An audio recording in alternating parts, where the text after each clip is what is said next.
Good morning, neighbors. How are you guys doing today? Hope you guys are all ready for another show. The microphone's a little bit too low. Let me just turn that up a little bit more or get a little closer. How come it's so low today? I don't know. It's full blast here.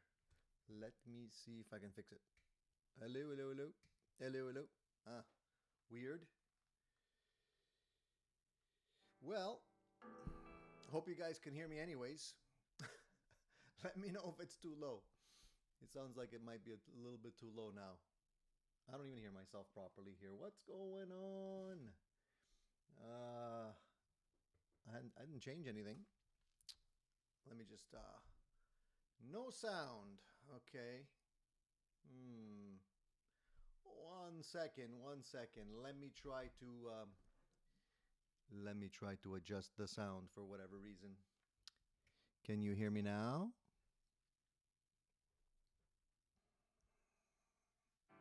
Yeah, I know it's very low and I didn't change anything. Let me just check my settings here. Give me 1 second, guys, okay? 1 little second. And I see if I can fix it. It's weird because I didn't change anything at all. Let me go into my sound settings and see what we got going on here.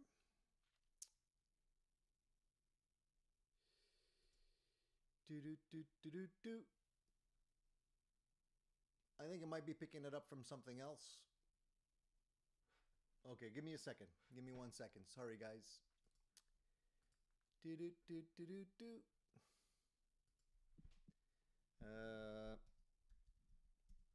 I think I might know why. Talk amongst yourselves for 1 second. I think it's because I had speech recognition turned on. And now I don't know how to turn it off. Let me see if I can figure this one out, guys. Sorry, 1 sec.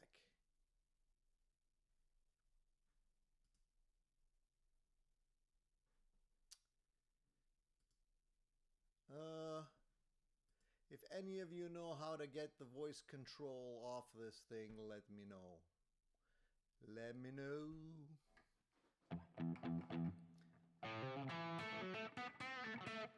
I guess you can't even hear my guitar, right? Ba-da-ba-ba-da-bum. Yeah, I don't like it. 1 sec.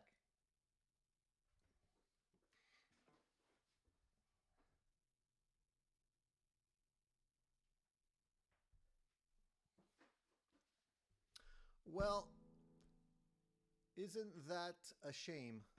Hold on.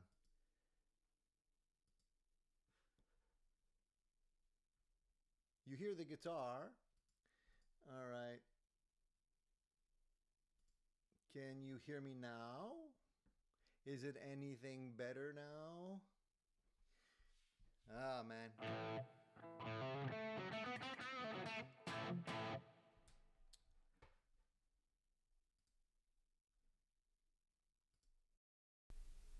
How about now? Can you hear me better?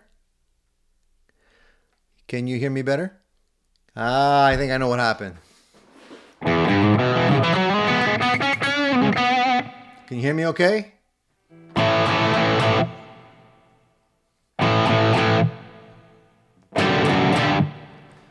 Can you hear me? Nothing. Really? Oh, man. Yeah, now you can hear me. Okay. For some reason, the microphone was on, and I think it was trying to pick me up from the microphone on my computer instead of this microphone. All right, so now I might actually be too loud now. Let me know. Let me know if it's good, okay, guys? Loud and clear? All right, sorry for that. Isn't it wonderful when you get the show started with technical glitches? You never know what you're going to get. Kind of like Forrest Gump and his box of chocolates. Anyways, we're here. That's what counts. We're ready for the show to start. Hopefully you guys are also ready and revving to go.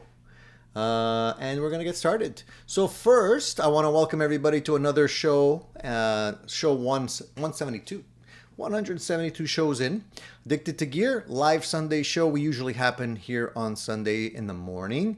And basically, we're here to have a sonic journey, basically. A journey of salvation, I like to call it, specifically for anybody that is addicted to guitars and gear. So if that's you, then you're in the right place, and hopefully you guys got the message and, are either going to trickle in later or are already here. And I appreciate all you guys getting up nice and early on Sunday. I know Sundays are not necessarily the best days of the week to do stuff early. People like to sleep in. People like to relax and catch up on their dodo. But I figured Sunday, there's nothing, that critical for most people on Sunday, except maybe church. If you're a Christian and, you go to church, good on you. If not, well, God loves you anyway, so don't worry about it. And we're going to get started. So if you guys have questions, you know what to do. Post them. Don't wait till the last minute. If you're new here, you need to subscribe before you're able to chat. So just want to point that out so people don't get frustrated. And we have a lot of stuff to talk about today, so let's get started. Let me just scroll back a little bit here just to make sure nobody already posted a question that I missed, all right? And I'll say good morning to the guys that are here so I could tell who's trickling in and who's already here. So Dan is here this morning. Mr. Gorman, nice to see you. Wayne is here too. Mr. McConnell. Gene. Gene says, I'm burping jars, curing weed. Good, man. Do you grow your own, Gene? What's the story on that? Patrick is here. Kushman, Randy. Randy says, I'll be back. That's the early message here. And Wayne says, big fire trouble again here. Yeah, I heard about that, Wayne. It's scary stuff, man. It's happening all over. I don't know, Hawaii, British Columbia. We had some fires in our neck of the woods not that long ago either. So crazy stuff. Wayne says, hi, Kush. Unfortunately, it's coffee and forest fire smoke this morning. It's always stressful for anybody suffering from any kind of respiratory illnesses, right? If you have like asthma or something like that, that's not the environment you want to be in. Jack is here. Jack says, good morning, Tony. Love the gold top videos. Thank you, Jack. I appreciate that, man. We'll talk about that in a few minutes. And how's that SG Elitist doing?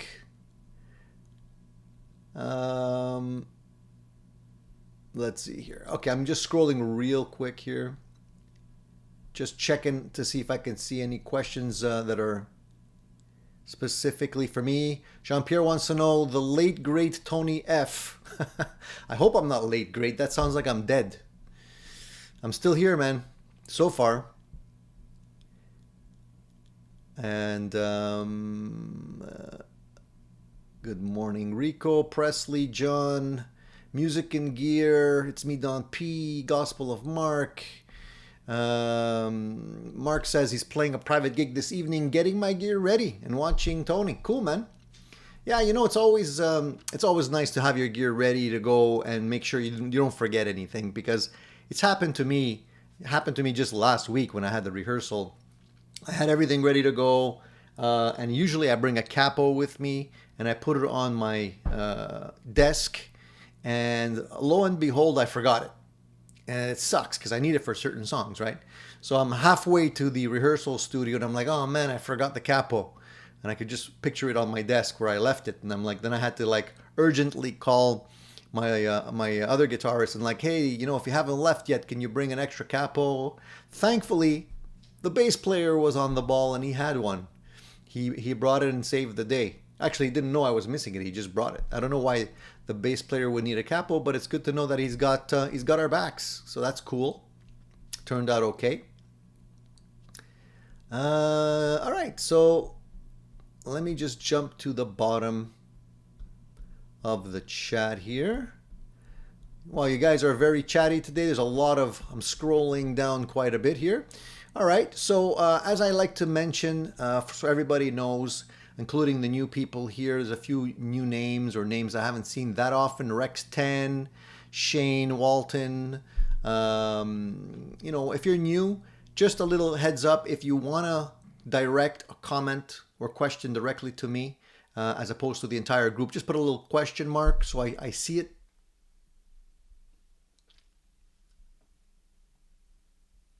And John said, I'm loud enough so you can hear your hand bang on the desk. Okay, so maybe I'm a little bit too loud. Let me just bring it back down a little, just a smidge there. All right. So Ed has a question, so I'm going to pop the question on the screen. Do you plan on checking out the TC Electronics JIM 45 or 800? Yeah. I don't know if I mentioned it last week, Ed. I thought I did. I'm not sure. I don't remember that far back. But yeah, the TC Electronics stuff looks good, guys. I'm a fan. I like the TC Electronics stuff. Actually, let me just bring it up just a smidge here. So if you don't know what Ed's talking about, let me just put you guys in the loop. So TC Electronics just released 3 cool pedals. These pedals are basically what you would call an amp in a box. And the cool thing about these pedals is that they basically emulate 3 of, like, I think, like the most popular or the most sought after sounds that most people like. So one is a JCM 800. The other one is a 5150, a PV 5150. And there's also a dual rectifier in the lineup. So the 800 is the one that I have my radar on. The reason for that is because, as you guys probably know, I like the Marshall sound, and I do have a Marshall Studio Vintage. But the Marshall Studio Vintage doesn't have that fat bottom end that you can get out of a JCM 800.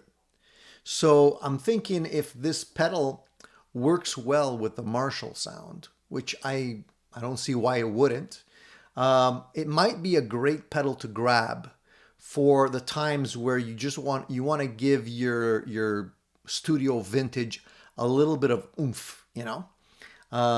So I think that would be pretty cool. And to top it all off, they're not that expensive. From what I understand, they're pretty affordable. I think, excuse me, for my squealy voice in the morning, I think they're about 100. Is it 140 bucks or so? Man, I don't have the price here. I think it's about $140 if I'm not mistaken. You guys could correct me. 149, I think. So I think it's pretty good. You know, I think that's an interesting thing to check out, as well as the other ones. So if any of you guys have already bought one, let me know how you like it. Give us some feedback. You know, the good feedback, not the bad feedback. All right, cheers, guys. Oh, Shane, I apologize, Shane. The brain. My apologies, Shane. So last week, I'll just recap so you guys know what happened. So Shane Walton, like the TV show, The Waltons, used to be Fat Philosopher, used to go by Fat Philosopher, and he's updated his profile name to Shane. So I got to get used to it. You guys got to get used to it. I'm used to hearing Fat Philosopher, but I understand if Shane wants to change it, we got to respect that. And I got to just remember who I'm talking to here. So I apologize, Shane. All right. Now that that's all cleared up, you know, the brain is not what it used to. I've been taking, I just started taking some vitamins, and I don't know if you guys know this stuff, and I'm not trying to pitch this stuff, or I'm not encouraging anybody to buy this stuff, but I just wanted to let you guys know. Hard to pronounce. This stuff. It's called ashwagandha. Do you know this stuff? Anybody know this stuff? Anyway, this stuff is just like a herb. Apparently it's been around for many, many years, and people have been using this stuff for all kinds of things. And apparently it's good for things like stress, energy, memory enhancement.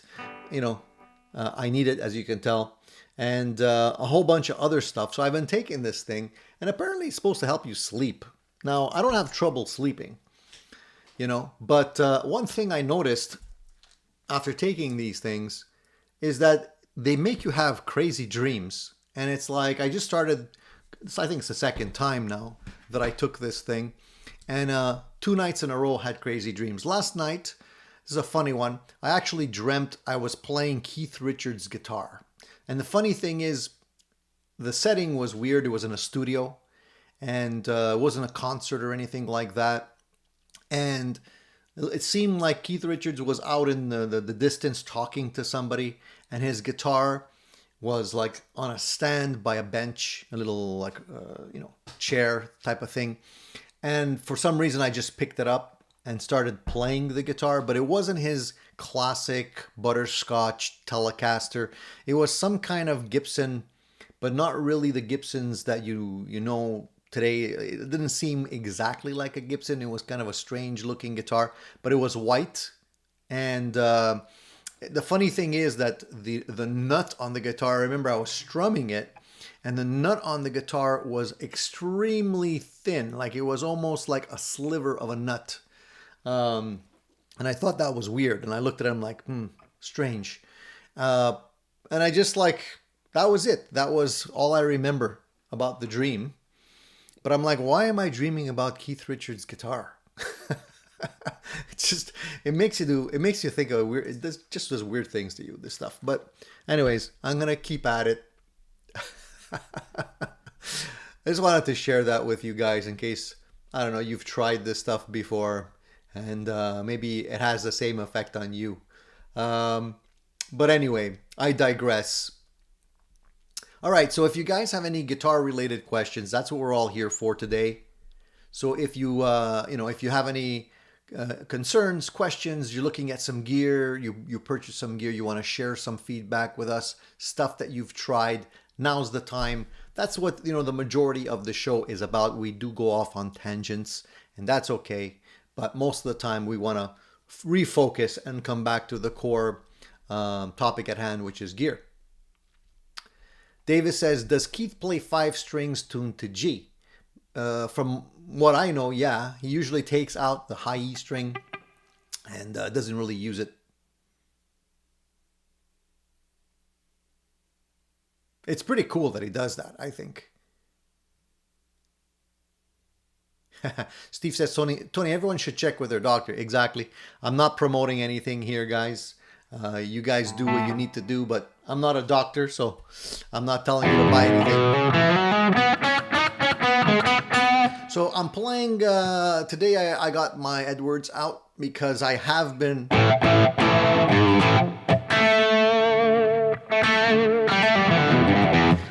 working on the gold top. Is it too loud? Maybe. I don't want to...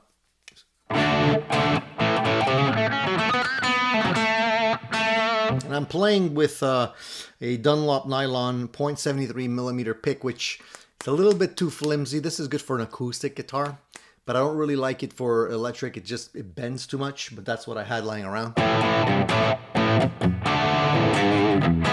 And the funny thing is, these are kind of very similar to pickups, to picks that I purchased recently, and I got them from Amazon, and I think they're still available. Let me just see if they're still available on Amazon. The reason I bring this up, guys, the picks, to me, picks are very important. And if you don't have the right one, it doesn't make your playing any easier. and we all need as much help as we can get. Why does Amazon insist on having such like a redundant password protection? Like, you know, you got to answer skill testing questions now and all this kind of stuff. It's crazy. I'm gonna like forget about Amazon soon. One sec. Anyway, the picks that I ended up getting from Amazon were the Herco picks. I don't know if you guys remember the Herco picks. They became very popular due to Eddie Van Halen and a few other people that were playing the picks. And man, they got expensive. I purchased, I think, a bag of 6, and it cost me about $8. Now they're like over $10 for a bag of 6. You know, over $1 a pop. What the hell? When have picks become so expensive? Am I missing something?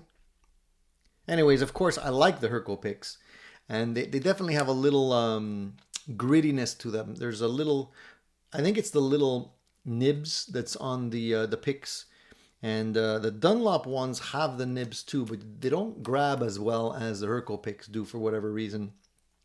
So you can get a little bit more grind out of them. And I think that's why a lot of people like them. If you haven't tried them, give them a try. I usually like thicker picks. Jack wants to know if I still have the Harley Benton Gold Top. No, I don't. Jack, I actually sold the Harley Benton Gold Top after I got the Edwards. It was kind of redundant for me to have two. And I honestly, the Edwards was much better. I don't think the Harley Benton wasn't bad for the price. You know, getting your feet wet in the whole world of gold top guitars, but the you know, the P90s on the Edwards and just the neck and the feel of this guitar just, to me, blew away the Harley Benton. So I didn't feel like I should hang on to the Harley Benton for no reason. Believe it or not, guys, I'm not necessarily a hoarder. You know, I try and get rid of stuff if I don't play it or if I've upgraded to something else. All right. Eddie likes his picks to be around 1 millimeter. Yeah, I don't like the picks to be less than 1 millimeter. I think 1 millimeter is like the minimum. And John wants to know, he says, let's see if we hear Keith having weird dreams of some Canadian he doesn't know playing his guitar. Yeah, let's keep your ears out and let me know. So unfortunately, Music and Gear, the clear coat is dry, but I'm not finished. So a lot of people have asked questions in the last couple of days. I posted a series of 3 videos, you know, on the channel, guys. Well, if you haven't seen those videos, they're out there. The last 3 were basically all about me refinishing one of my guitars. Actually, it's right here. It's right there. I'll show it to you. And basically, I was converting one of my guitars to a gold top. And the whole thing about this series of videos is that I've never actually sprayed a gold top before. And if any of you have attempted to refinish any of your guitars, you know how tricky it can be with regular paint. If you go to you know, something like you know, a gold, a metallic, anything like that, it becomes substantially more difficult. The reason is because the metallic paints are not forgiving like regular paints are. You can kind of hide, let's say, a coat that is not evenly done a little bit more if it's not metallic. But as soon as you start spraying metallic paints, it becomes very critical. Yet you're careful. And it's even more difficult to do if you're trying to do it with rattle cans like I'm trying to do. So I decided to document the whole process and bring you along for the ride and give you some feedback in terms of how I went about it, showing you, you know, the snags as well as, you know, any of the stuff that turned out okay. So I know you guys were asking to see it. So, well, it's all still wrapped up here. It's not finished, guys, all right? So just as a comparison here, let me just do it this way. Let me just put this guitar down for a sec. It's easier just to handle one guitar at a time. Okay, so far, this is the guitar as we are currently. So as you can see, it's still wrapped up. Yesterday I was trying to spray the aged clear on the top to get it a little bit closer to the color that we have on the Edwards, because if you guys watched the video, the gold right out of the can was a little bit less yellowish.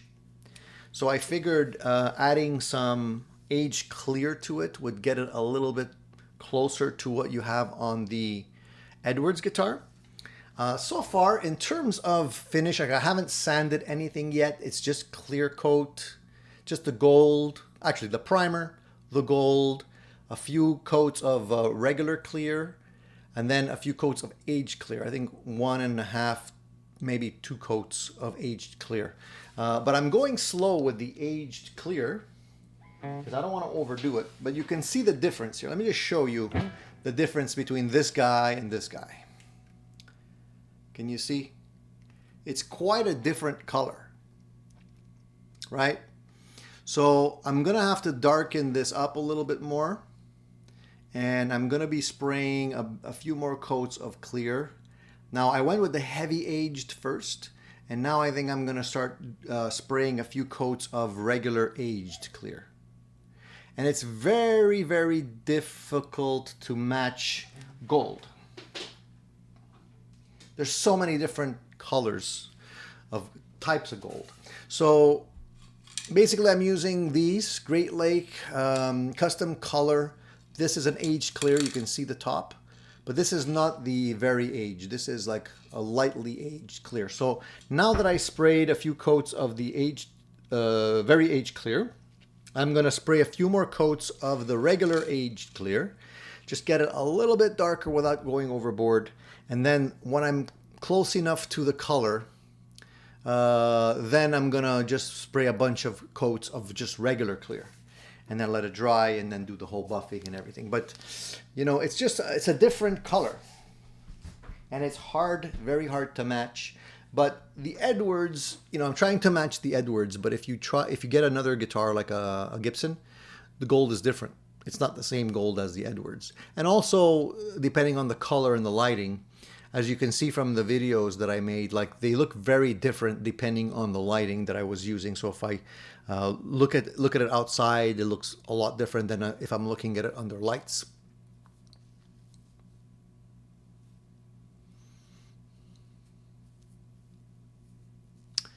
So Davis says, I think the gold you pick looks better as is.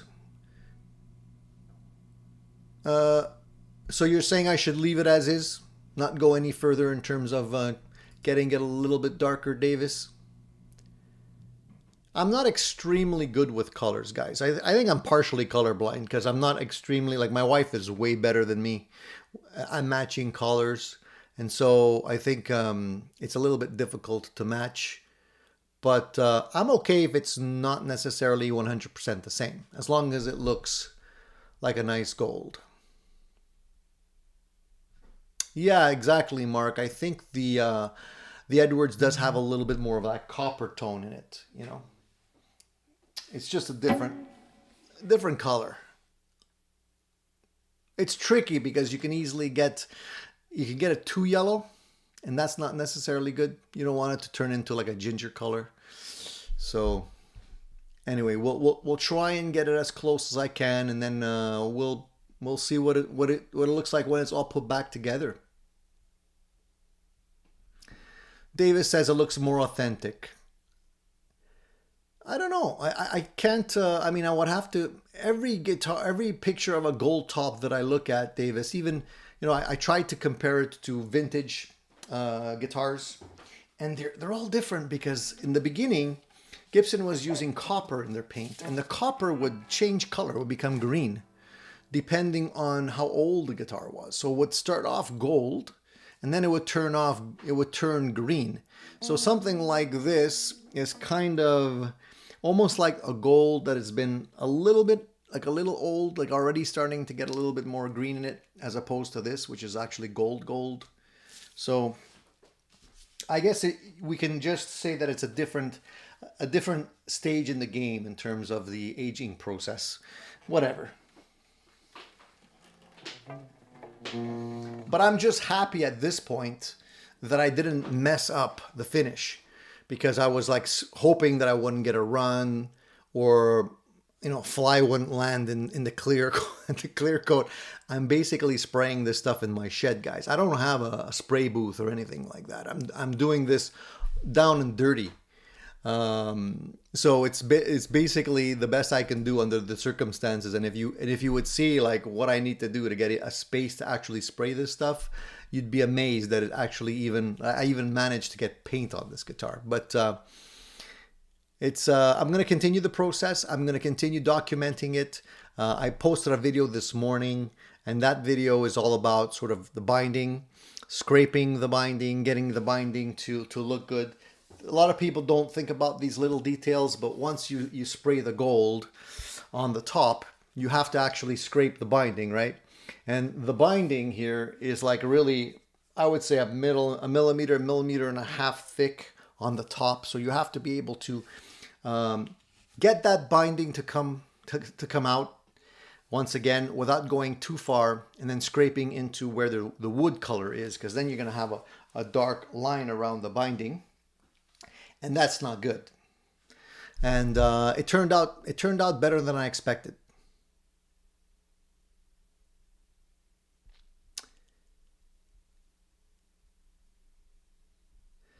Rico says that he noticed that I didn't use the green frog tape. They say they have the best fine lines, no bleeds. Have you tried that tape?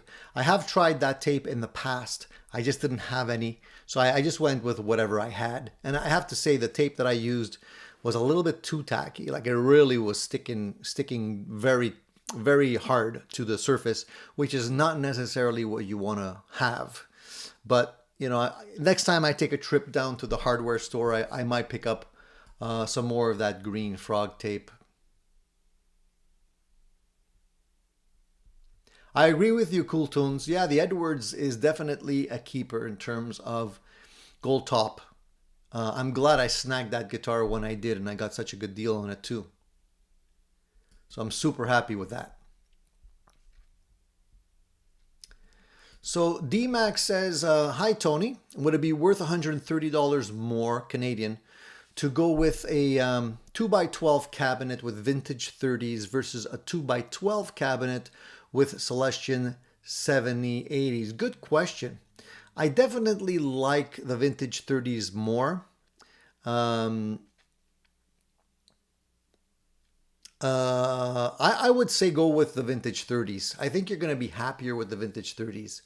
The 7080s, they're not bad, but I feel like you're going to get more of, I don't want to use authentic tone, but you're going to get, I think you're going to get more out of your sound with the vintage 30s.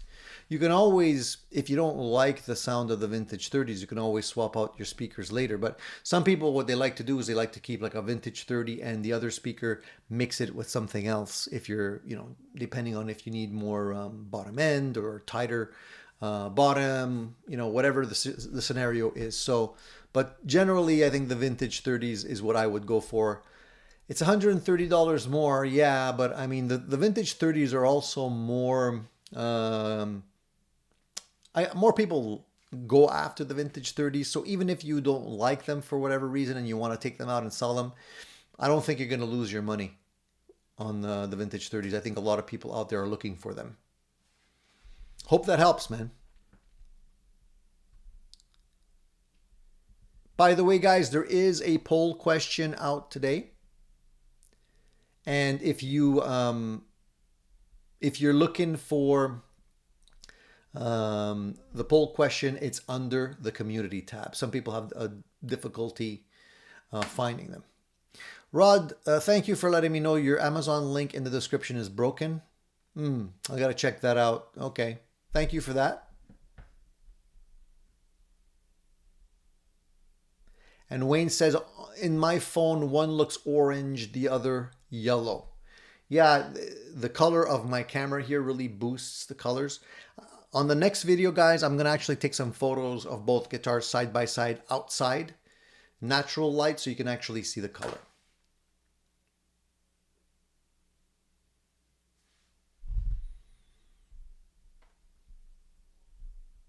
All right, just scrolling down here. And age gold tops get a green patina. I have the Gibson 82 gold top. Yeah, that's what I mentioned exactly. After a while, they do get a little bit more green. If you look at a lot of the really old ones, they're quite dark.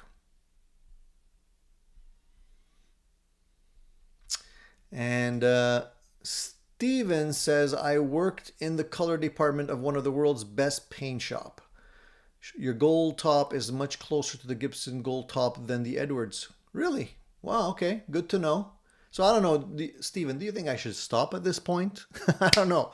I was going to go a little bit darker, but maybe I'm looking for trouble. And thank you, Billy, and thank you, Mark, for reminding people to hit the like button. Please, yeah, if you guys like what we're talking about so far, please do hit the like button. We have 52 people with eyeballs on me and 27 thumbs up. So again, either half of you don't like what we're talking about today, or are maybe still sleeping and just listening to me and the phone's too far away. But if you can grab your phone and smash the like button, I would appreciate that. And don't let me just do all the talking, guys, because we're here. This is a two-way conversation, so please. Jean-Pierre likes my shirt. Yeah, I like it too. I wore it specifically for the show. I'd rather be playing guitar. And I usually wear this around the house when my wife is asking me to do chores and stuff. I think she understands at this point.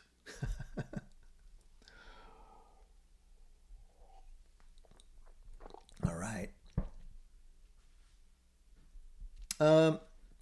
Steve says, Tony, you can put your tape on something like your pants to make it a little less tacky, then apply it. Depends on application. You will have a little fuzz on it. Thank you for that, Steve. Yeah, I didn't think of that. That's a good tip. I've heard of that tip before. And I appreciate all the tips, guys. A lot of you guys have actually helped me along the way. After I posted the videos, you guys have sent comments my way, words of encouragement, advice, and I appreciate all of that because, as I said, I'm not an expert at refinishing gold tops.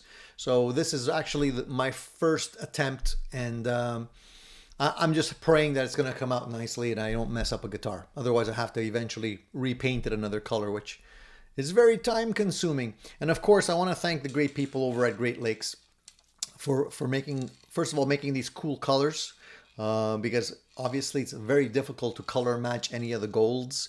You can go to a paint shop and try to, if you have a gold top guitar, you can maybe bring it and have them match it, but it's very difficult. And these guys have taken all of the work out of it. So you can just go to their website and grab a color, which is fantastic. And they're in Canada. So, Shane says that the Edwards is probably better quality than the Gibson. I don't know. I mean, I never owned a Gibson gold top before. So I can compare it to my regular Gibsons. Definitely a different feel. Much chunkier neck on this guy, which I kind of dig. And the P90s have that growl,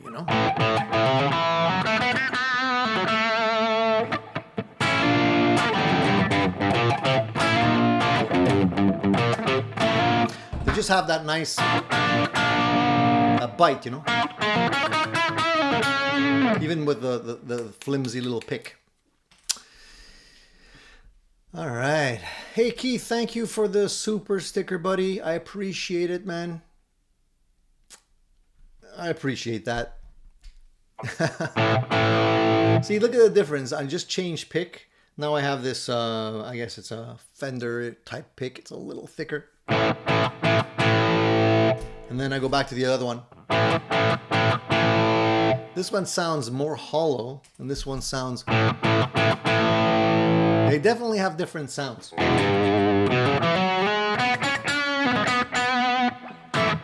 So Mark says, my buddy who is in a legit band plays a Gibson Les Paul with P90s and it's killer. I always said, like, I don't necessarily think the look of the P90s is sexy. And I think that's why a lot of people don't like the P90s. It's more for look, but the sound is crazy. And I think everybody needs to have at least one guitar with P90s. Once you try it, you're going to know what I mean. Yeah, cheap sunglasses. Exactly. By the way, that riff,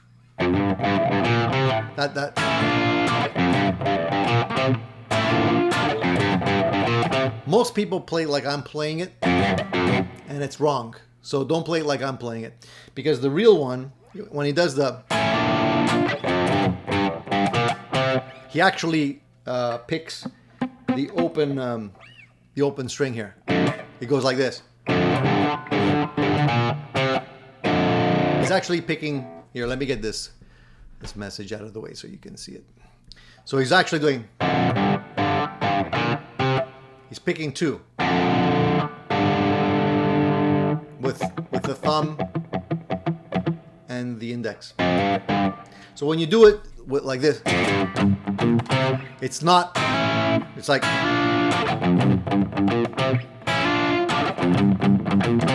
It's thin, but when you do it, it's thicker. So that's the right way of doing it. Billy Gibbons, man, great tone, great riffs. If you can listen to his stuff and pick up and steal some of his riffs, man, they're fantastic. And that solo on that song, it's like so underrated because it's like very mellow. It's not like super aggressive or anything like that, but he's got such great little riffs and melodies. Like, he makes it sound so good. Little things that he does makes a huge difference in tone.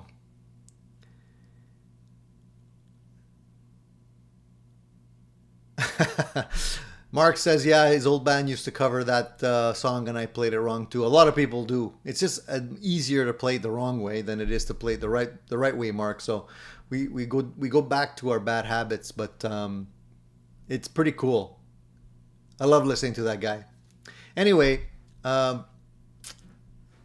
okay, so I talked about the picks, the Herco picks. We already covered that, which is fantastic. Guys, check them out. If you haven't already bought some Herco picks, just try them. They're expensive, but just try them. You'll see they definitely have a different feel to them.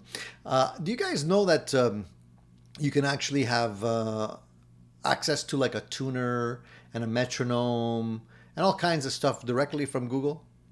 Did you guys know this already, or am I the last one to actually know this? You can actually just go on Google and just type guitar tuner, and then a guitar tuner will actually pop up on the screen. So many times I'm like looking for a tuner, and you know, I have tuners here. The batteries are always dead. You know, I have a couple of them here. Some I can't find. The ones that I could find, the batteries are always dead. My FM9 is way back there, so I can't see what's on the screen to tune properly. And you can actually get a tuner right on Google. The majority of the time, I just use the tuner app on my phone. I bought it a long time ago, and I still have it. I think I paid like $9 or something. But it's the iStrobo Soft Tuner. This guy works so well. Great stuff. And in a pinch, you know, if you want a strobe tuner, you have it on your phone. So it's a great thing to have available.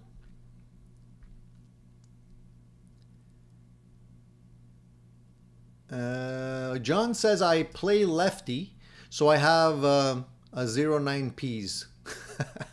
That sound like that. Inversed. I get you. So, guys, I didn't hear anyone so far, unless I missed it, regarding buying new gear or, you know, looking at stuff. You guys are mellowing out, or have you already purchased everything that you're looking for? It just seems like people have been quiet the last little while. Thank you, Steven. Steven says, fantastic job for the first attempt.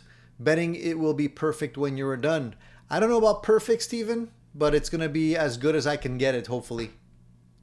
And I'm thinking, I want your opinion on something, guys. I'm thinking about maybe aging the pickups. I have everything in a little plastic Tupperware right now. The pickups are brand new covers, and I was thinking of like maybe aging the hardware, but I don't know if I need to do that. I'm just wondering what you guys think. Aged hardware or just regular back on again?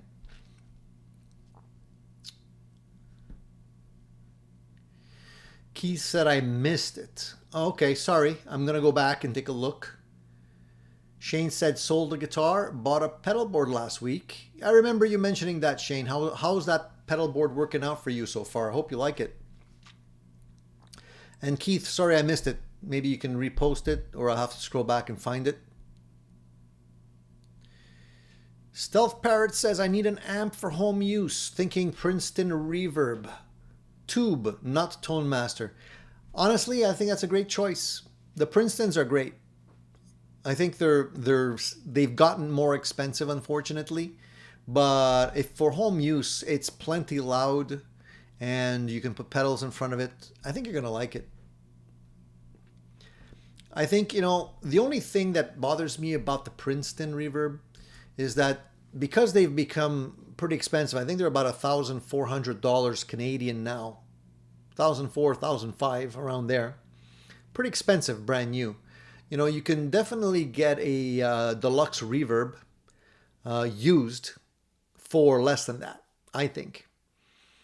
And, you know, the deluxe reverb will definitely be a better amp if you're ever thinking about going out and playing with a band. So that's the only thing. If you're not going to be playing with a band and you're just using it at home, Princeton's great. It's got a really nice reverb, sounds really good. There's a lot of good options now with the Princeton in terms of speakers. Like they do have issues, not issues, but models with different types of speakers in it. So you can kind of pick the one that's closest to the sound you're looking for. And if you can find one used, even better, but they're a little bit harder to find used, I find. Randy says, I'm broke. Well, that explains it, Randy. Well, hopefully you're not going to be broke for long. I haven't really been looking for something, and that's the great thing about guitar projects, like painting a guitar or upgrading a guitar. It keeps the mind busy so that you can actually stop thinking about stuff you're going to want to have to buy and just work with what you already have. So it kind of it's a distraction, but it saves you money, I think. And Davis says, I finally picked up my 60s Les Paul Standard. Congratulations, dude. Nice. A 60s Les Paul. And tell us how you like it, Davis. Does it meet all your expectations? Are you happy? Let me know, man. Let us know. Steven says I should stick with the regular hardware. It'll age as you play it. I agree. It will age as I play it. And since the top is not like Relic or anything like that, I think you're right. I think I should just put them back on the way they are and let nature take its course. I need to ask for your opinion from time to time. Hit the little like button, guys, if you didn't already do that. I appreciate it. It helps the channel. Hobo Roadie says they say the V30s was to be a replacement for Alnico speakers that couldn't handle higher wattage, and he would try out the 90 watt Cream Alnico. Why no love? Yeah, I've seen those. I've been itching to try those. And I haven't, because I haven't actually found any on the used market. Why no love? I don't know. I think people just like what they like.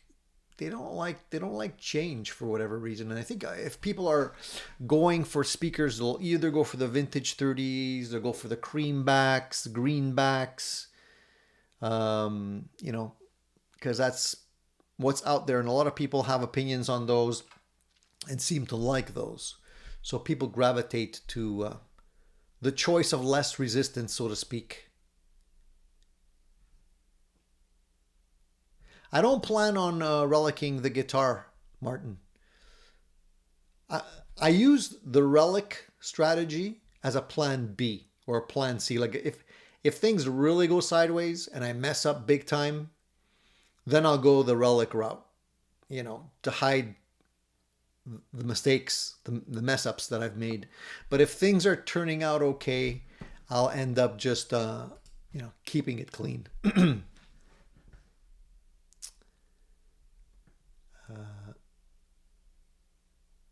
All right, so here we have Judge Too Good looking to buy a custom acoustic guitar as an investment.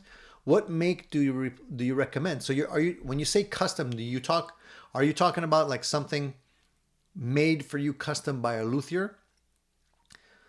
Not necessarily like a brand name like a Martin or a Taylor or Boucher or all these different companies. Is that what you mean? Just to clarify.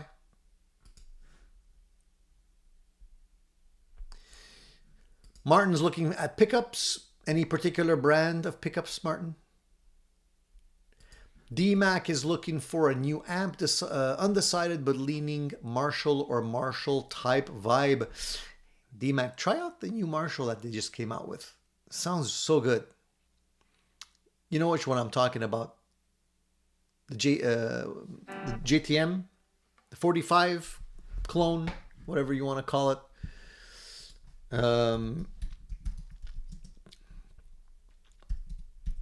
I wonder if I can get them for a decent price over here. Are they even available in my neck of the woods?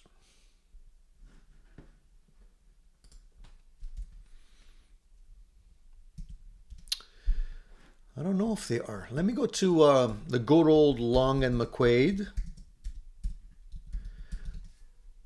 Not because it's my favorite store, but it's the most convenient. And see if they have any in stock. So many times they don't even carry inventory. You have to order everything, which is, it's a pain because you want to try it, right? What happened to the good old days when you used to be able to just walk into a music store and try out all this stuff? Now you can't do that anymore. So they have the Studio JTM combo. Do they have the head?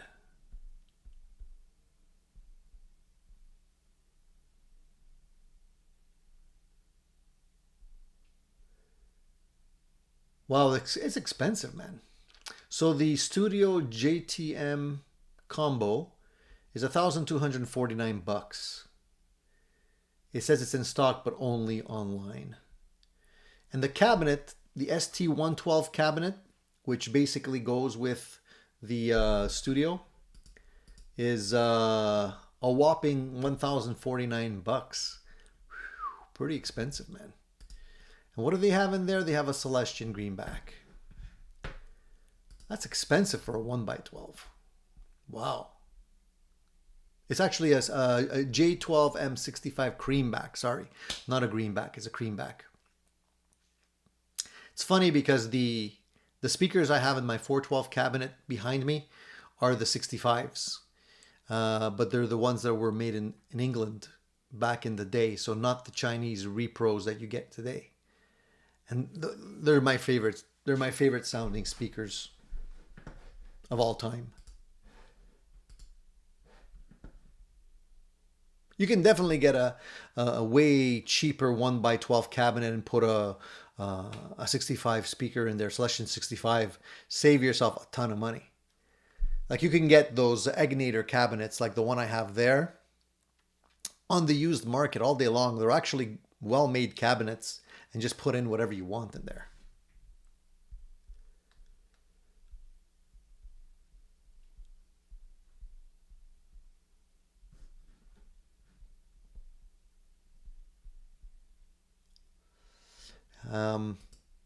Steve says, waiting for my chat breaker to ship and trying to get a remodel done so I can get my gear out and back up. Yes, indeed. Randy's looking for an Eggnator Tweaker 15 is good for home, I think. You can get those tweakers for pretty inexpensive money these days. Because Eggnator, from what I understand, he's not really producing any cabinets or amps. I don't know if he's closed down shop or what, but there's not much coming out of Eggnator these days. So the tweaker, the Eggnator Tweaker, the Eggnator Rebel, you can usually get those for pretty like $300 on the used market. I just saw one pop up on the used market in my area, which I would have normally just snagged just to have a little inexpensive like sideline head unit. But I talked myself out of it because, you know, how many amps are you going to need, right? But it's a great like grab and go amplifier. And yeah, it's great for home. It's probably even loud enough for a band if you're not like extremely, if the drummer's not extremely heavy.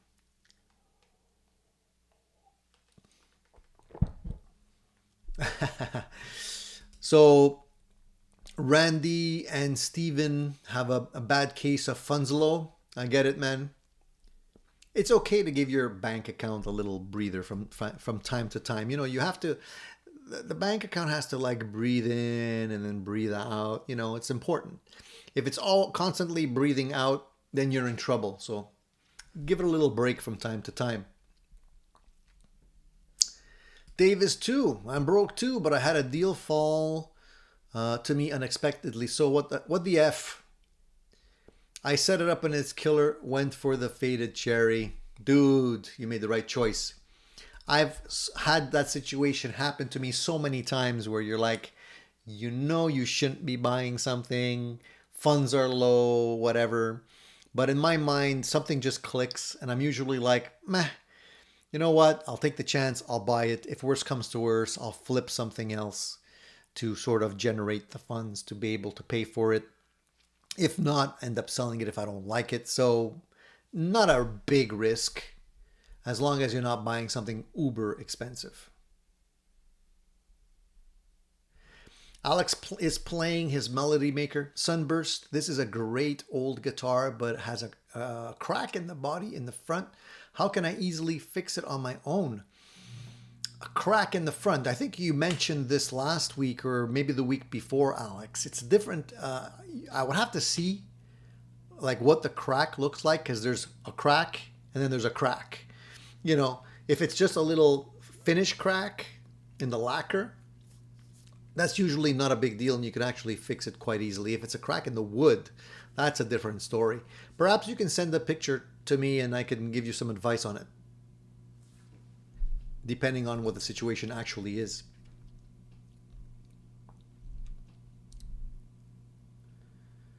So John says, our friend Landon loves his Princeton. Our other friend Shane in the blues loved his new Vibro Champ reverb, but had to return it due to tube issues. Anyone else have Fender amp tube problems lately? Great question. Knock on wood, I haven't. So my Fender Supersonic seems to still be going strong. Haven't had the any reason to change the tubes on it so far. And it's been a while. So I'm happy with it so far. But there are people that have had issues with Fender amps along the way. Sometimes they consider that it's they think it's just quality control issues. We know that Fender with some of their designs did have issues, excessive noise, excessive buzzing, like the Blues Breaker series. Sorry, not the Blues Breaker, the Bass Breaker series were extremely hissy. They sounded good, but it sounded like you were frying eggs most of the time. And unfortunately, that's just due to the gain, the way Fender's using gain stages in those particular units. But I know a lot of people were not necessarily happy with that because if you're using it to record, obviously it's excessive. You have a high noise floor that you got to deal with. But other than that, I haven't had any major issues with Fender amps. I've been lucky.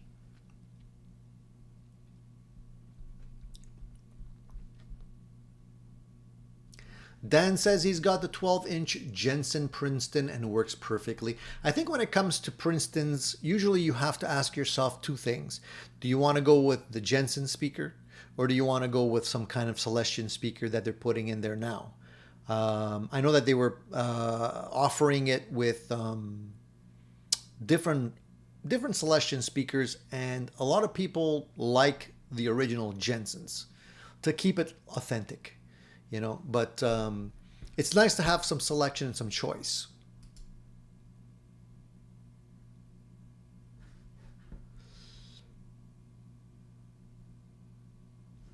And Dan says anything above 4 on a Princeton and you'll get breakup. Yes, that's true. So a Princeton has some really nice cleans, but it doesn't stay clean at louder volumes. So if you're looking for something that will stay clean, then you got to go with something else.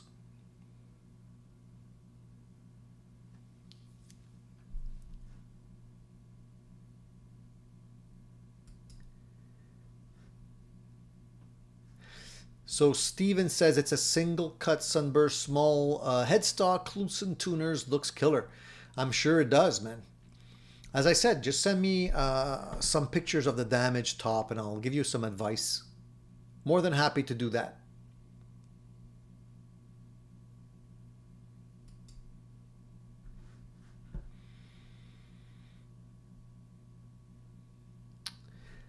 Dan says my Princeton came with a Jensen Alnico, not a Princeton without a Jensen, in my opinion. A lot of people feel that way, including myself. I think when you start going into the Celestion speakers, it changes the flavor.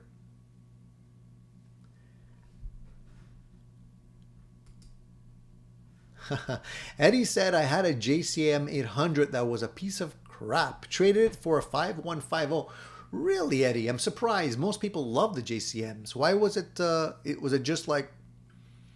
Was it modded? Had it been damaged? Was it repaired? Because usually those things are fire-breathing dragons. I remember I used to have one.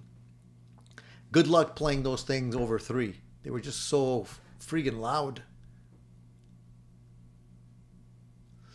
Music and Gear says clean is 68 to 74 Fender Twin Reverb, great sounding amp. They are fantastic sounding amps, just so darn loud. But yeah, if you get yourself a good twin reverb, there's going to be no issue with clean headroom, that's for sure.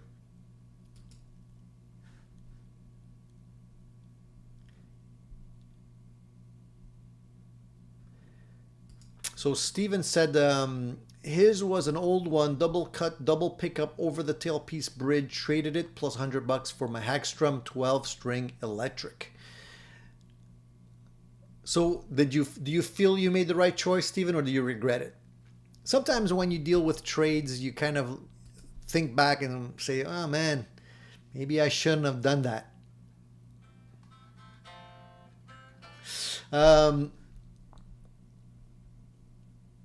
Let's see here.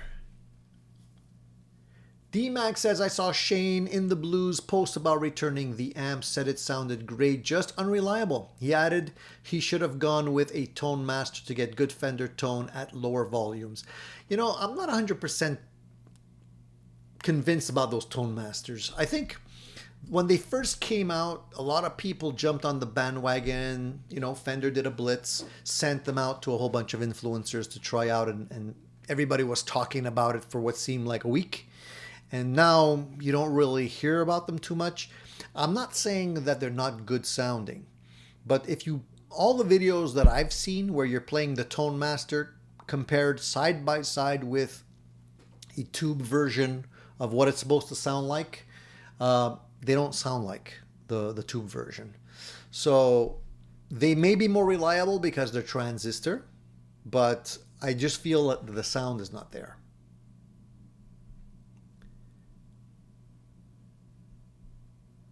So Eddie says the JCM 800 was a lemon. It was in the repair shop more often than not, but when it worked, hell yeah, it was great.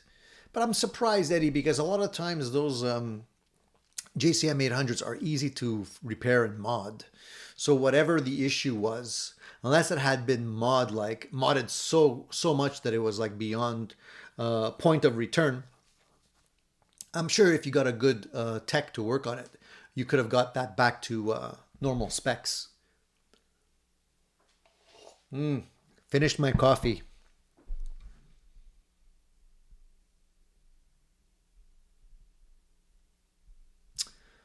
Interesting here. Dan says, very upset with the new Friedman GEL. Could have saved money on my Marshall SV20 and SC20. Oh well, going to get one anyway. Should I sell my Marshalls? Okay, so let me get this straight, Dan. Let me just understand here. You're upset with Friedman, the J.K. Lee model. Could have saved money on my Marshall SV20 and SC20. So are you saying you prefer to go out and get the Friedman J.K. Lee? Is that what you're upset about? Or am I misunderstanding here? That's what I'm. Sorry, I'm slow sometimes. I think I need some more vitamins here. First of all, Dan, I gotta say, I agree with you on the J.K. Lee model. That thing looks killer. And if you guys haven't seen this thing, go check out the videos. So Friedman came out with a J.K. Lee model. And basically the J.K. Lee model is kind of like everything you want in a modded Marshall. Definitely the tones, like if you're into those 70s plexi tones with the 80s sort of bite, it's like a little monster, this amplifier. And it's just come out, and Friedman, man, he's got the Midas touch. Everything he comes out with sounds so good. So if you're into that sound, and who isn't, I would say, unless you definitely want a clean platform, then check it out.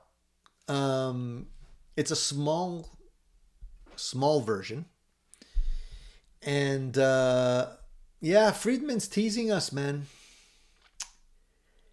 And the thing is, he also has a matching cabinet for a 1x12, which also has the G12 M65. Again, my favorite speaker of all time.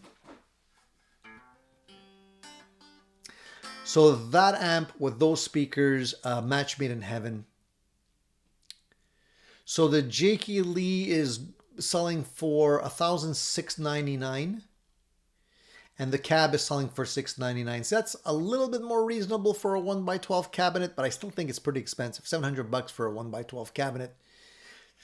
But I mean, if you're going to buy it and it's a Friedman and you want a match set, you have to take the hit. But $1,699 is not that bad compared to the Marshall. Because if I'm not mistaken, let me just take a look here. The Studio Vintage today is the head, just the head version, is selling for $2,149 Canadian. So it's actually, I'm not going to do the conversion, but to me it seems more expensive. So yeah, you could have actually saved money by going with the J.K. Lee model. So if that is your question, Dan, if that is your question, you're asking, should I sell my Marshall? That all depends, dude. Is that the sound that you hear in your head? If it is, yeah, sell the Marshall. You know, if you have the Marshall and you can make your money back, put a little bit more and get the J.K. Lee model, why not? Why not do it? Just make sure it is the sound that you're looking for, because a lot of us listen to these things through YouTube videos, and, you know, you can EQ things quite a bit and it could sound really good on a video. But then when you bring it home, it's maybe too aggressive. But yeah, it's tempted me too, man. But I like my Studio Vintage. I really do, because it takes pedals so well. I'm pretty confident I could probably get into the territory of the J.K. Lee model with pedals in front of my Marshall. So I'm not going to jump on it right now, but it's there. It's the back of my mind.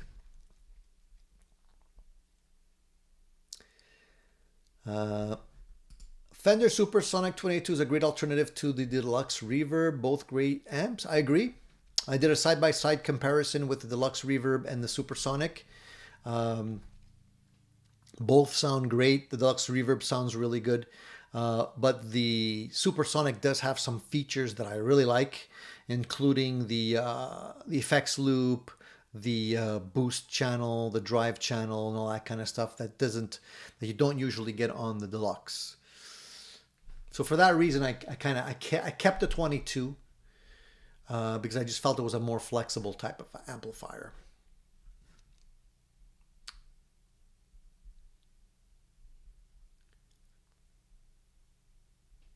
So Cool Tune says, John, It's Too Loud is now using the Tone Master. I think his sound is downgraded from the tube amp he was using.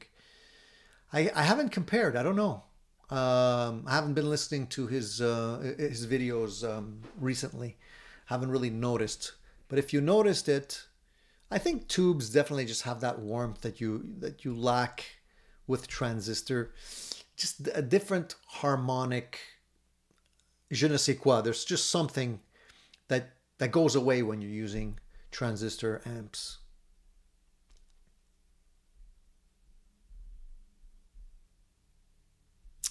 Alex says, I have a JCM 800 combo.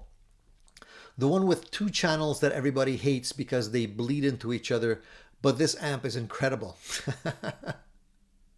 Dude, as long as you like it and you're getting the sounds that you want out of it, it's all good, man.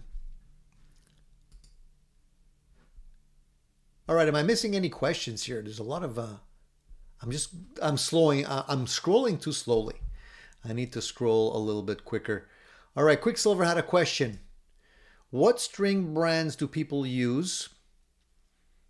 D'Addario or Ernie Ball, pros and cons. I usually go with the Ernie Ball. I do use D'Addarios from time to time. I kind of switch between depending on what is on sale. I like both. I don't think you can really go wrong with either one of those. I don't really stray too far in terms of other brands. If I show you what I have on my desk right now, it'll give you a little indication. So these are Ernie Ball medium lighty phosphor bronze alloy strings for an acoustic guitar. I also have these. I usually buy the 3-pack or 6-pack of hybrid slinkies, 9-46s. And from time to time, again, this is just what's on my desk. I'll get the nickel wound D'Addarios, the XLs, or the Super Slinkies. These are 9-42s. So I usually stay within those realm of strings. That's basically what I go for. In terms of gauge, I'll usually stick with 9s. I've tried 9. They have 9.5s. I don't really go as far as getting 10s. I like the lighter strings. I stopped using Fender a long time ago. They used to have the Fender Bullets, which I used for a while and then just stopped. I don't know why, but I usually don't think Fender when I think strings. I usually think Ernie Ball. I used to use G.A.S boomers at one point just because Stevie used to use them. And I used to use really heavy gauges. I went up to 11s at one point, but that didn't last long.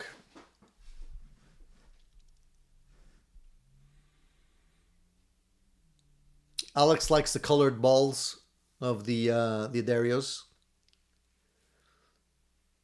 So Dan says Ernie Ball for Fenders, D'Addario for Gibsons. And why do you do that, Dan? I'm just wondering, what's the difference? Why do you prefer Ernie Ball for Fender and D'Addario for Gibsons? Any specific reason? Seems like a very specific answer that you're giving there.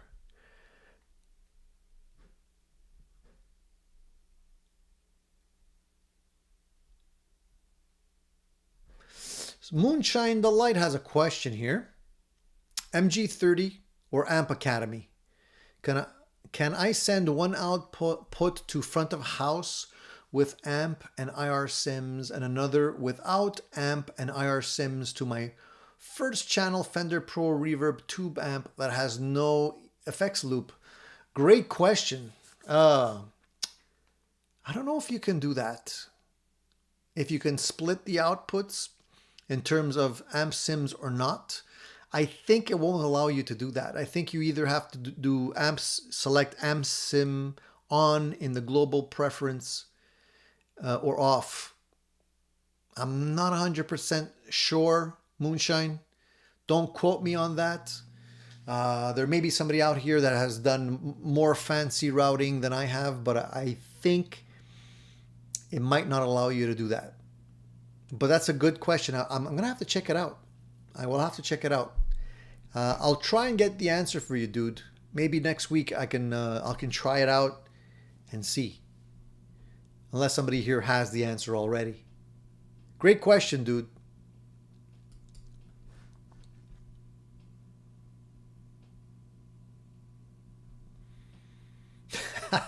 Randy, that's an interesting way of putting it. Transistor amps are like the end of a cowboy movie. You know when the credits roll and everything gets tall and skinny? No ass. It's all about that bass.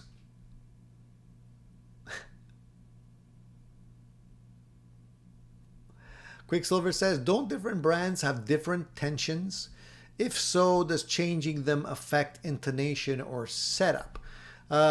I mean, they do affect your intonation if you change gauge. So if you go from a lower gauge string to a higher gauge string, that's just basically the thickness of the string being pushed further back after it wraps on your saddle here. As far as the actual tension of the string itself, I couldn't answer that question. If there is different tension, I don't know how you would measure that. You would probably need some pretty sophisticated analytical tool to be able to determine if the tension is different. You're welcome, Moonshine. Like I said, I'll try and get the answer for you, dude. Good question.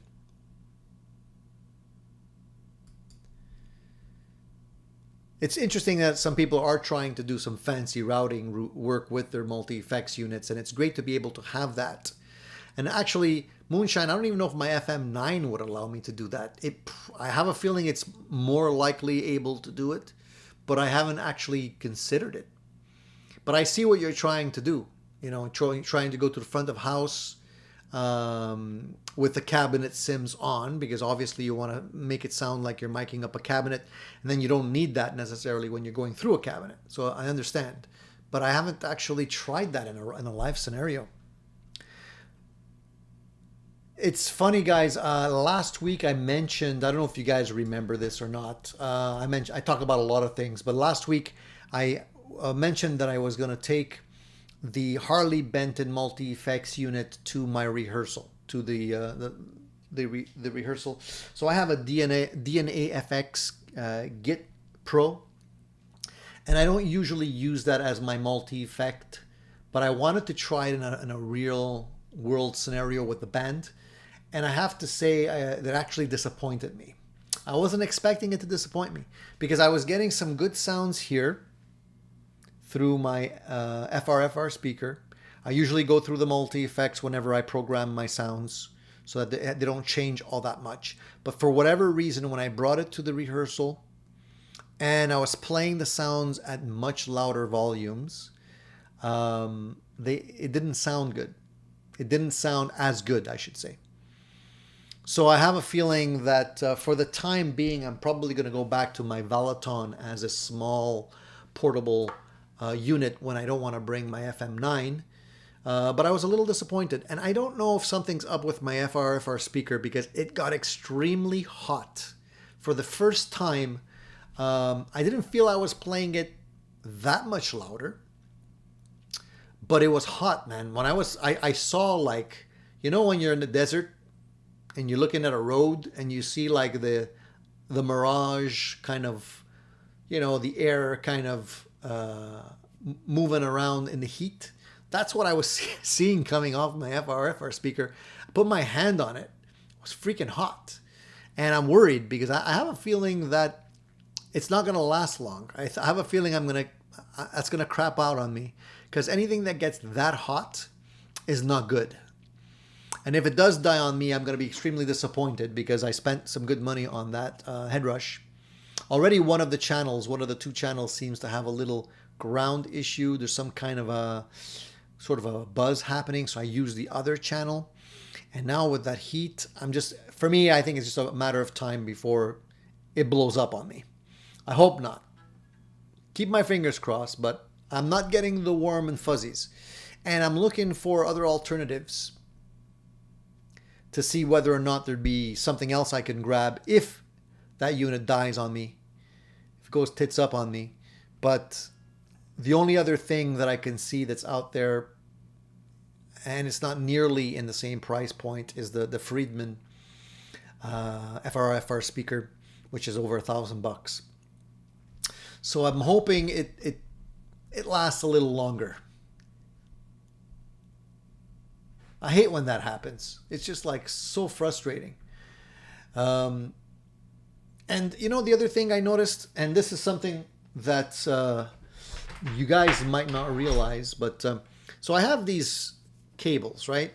Like most of you, these are Nutric cables, and you'd think they would be pretty good, but I noticed that one end of the cable was a little bit loose. So I opened it up, and look what happened. So it just basically cracked on me on the inside, and I was wondering if that was part of the reason why.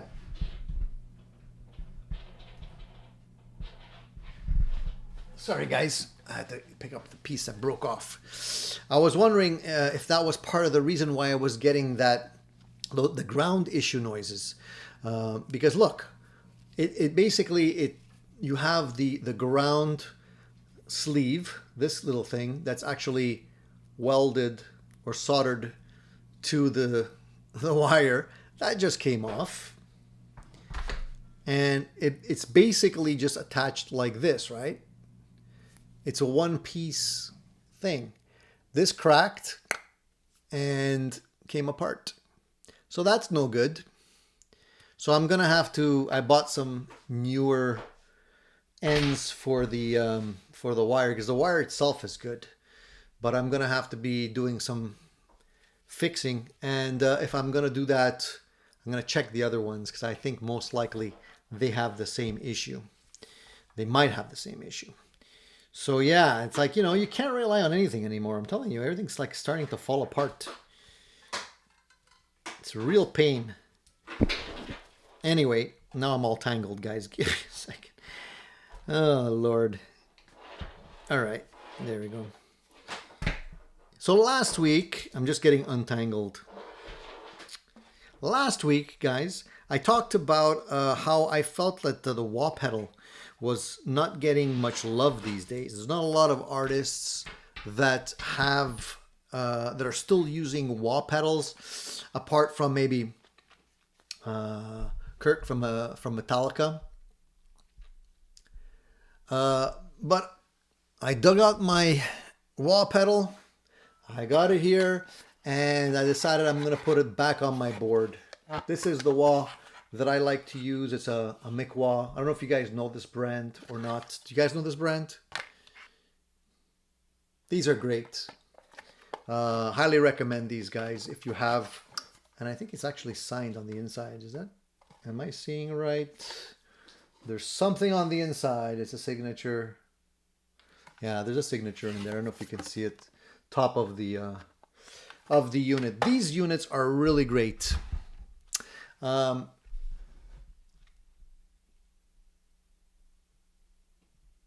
If you don't know the brand, the Mick wah, it's actually made. They're handcrafted wah pedals. The Mick wah is it's designed to sound like the early wah pedals, because it's basically based on the early Clyde McCoy circuits. If you guys know who Clyde McCoy is, otherwise maybe you could look it up on Google. And so there's a lot of people that really love this pedal sound, and it's used by a few different artists, including our own Greg Koch, who, if you don't know who Greg is, check him out. The guy's a monster. And it really nails that tone. So I went to that wah pedal and I love it. I used to have old Vox pedals and whatnot, and I think those sound, this one sounds even better. They are big, Surfer By. That's the only thing. You need more space on your board. Usually you can just bring it with you and put on the side of the board with a little longer extension cable as opposed to having it on the board. And they're heavy. Like, this thing weighs a good, I'm going to say, like at least 4 pounds. So it's definitely extra weight, but it sounds great.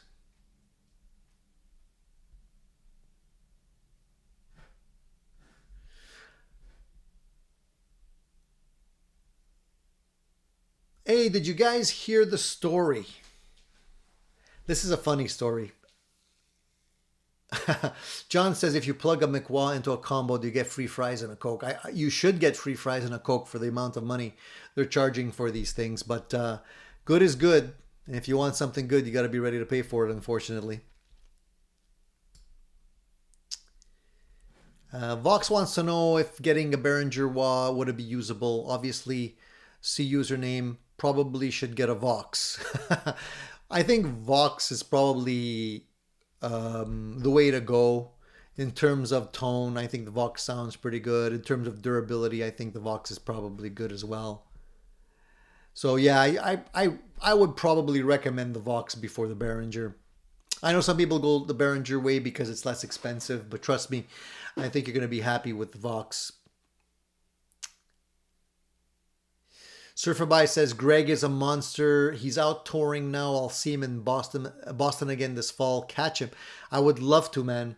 I actually, if I could line it up where I can take a trip down to Boston to catch that guy live, I definitely would love to do that. I gotta check the dates, but that's a great idea. I might actually do that. I doubt very much he's gonna come down to Canada. So if I want to see him in person, it's probably gonna have to be in Boston. Martin likes to use the full tone Clyde wah, which is also a very nice wah as well. Hey Orion, how are you, man? Nice to see you, dude.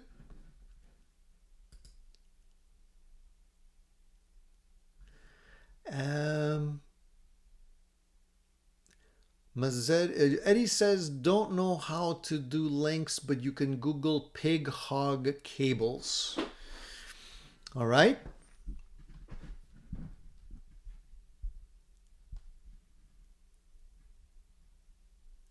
I'll do that. Pig hog cables? Sure. Let's try. Take a look. It's funny because I've had a whirlwind cable here. No joke. I think I bought it when I was 18 years old, and it's still working flawlessly. Never had an issue with the cable at all.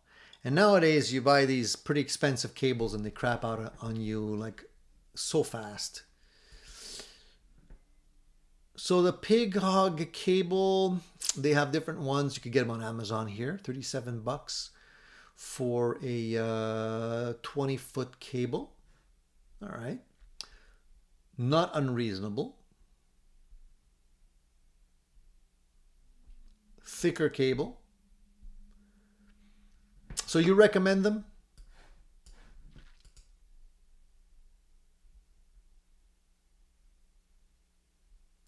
Music and Gear says, I've had a Morley for 20 years. Now that's a big pedal. Still works great. The teeth on the pot and pedal are getting a little worn at this point. Those things were also built like tanks. I'm sure you could probably change the teeth. You probably can just buy the little part and change that out. Those are huge, I gotta say. Paul says, Tony, the problem with guitar electronic parts, jacks, etc. is that even if the part is made in the West, the parts to make those parts are made in Asia, no exceptions. I know, man. I know. It's today's reality. Unfortunately, I don't think there's any ways to get around that. It's just what it is. So as I was saying, I got sidetracked. Have you guys seen the video that's been circulating the internet where Post Malone gives a young lady in the audience his guitar? It's a $5,000 Telecaster, probably a custom shop or something built along those lines.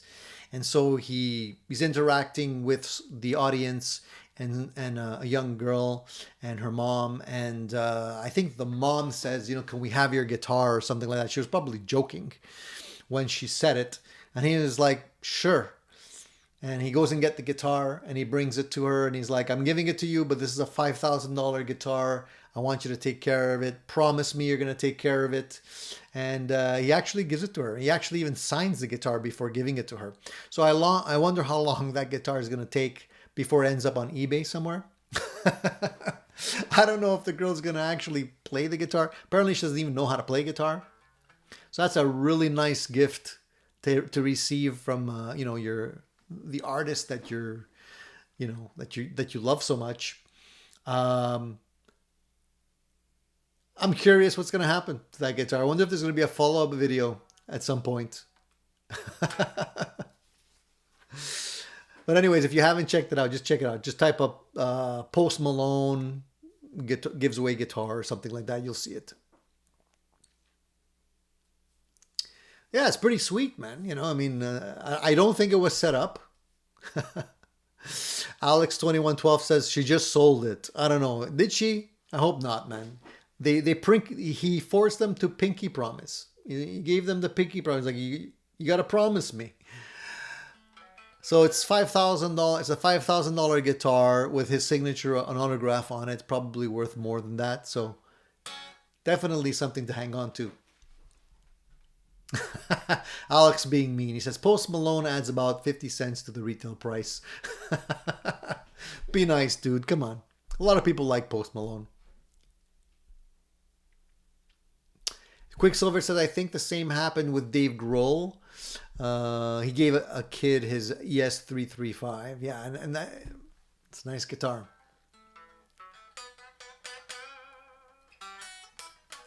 The Nice says, Tony, still have a Dunlop Crybaby from the early 70s. Don't use it much, but it still works. A lot of those early pedals, man, they were built to last. That brings another topic, and we're going to get to the poll question in just a second. That brings us to another topic. Have you guys heard the buzz about the Ross pedals being relaunched by the guys over at G.A.S? So there's a lot of hoopla on that, and I think a lot of it stems from the guys at G.A.S just trying to create a buzz. I never owned a Ross pedal. I don't know if they're even any good. Have any of you ever tried the Ross pedals? I know a lot of them were like the Ross compressor pedal circuit was kind of redesigned and reused by Keeley, like the Keeley compressor unit I have, which I think sounds good.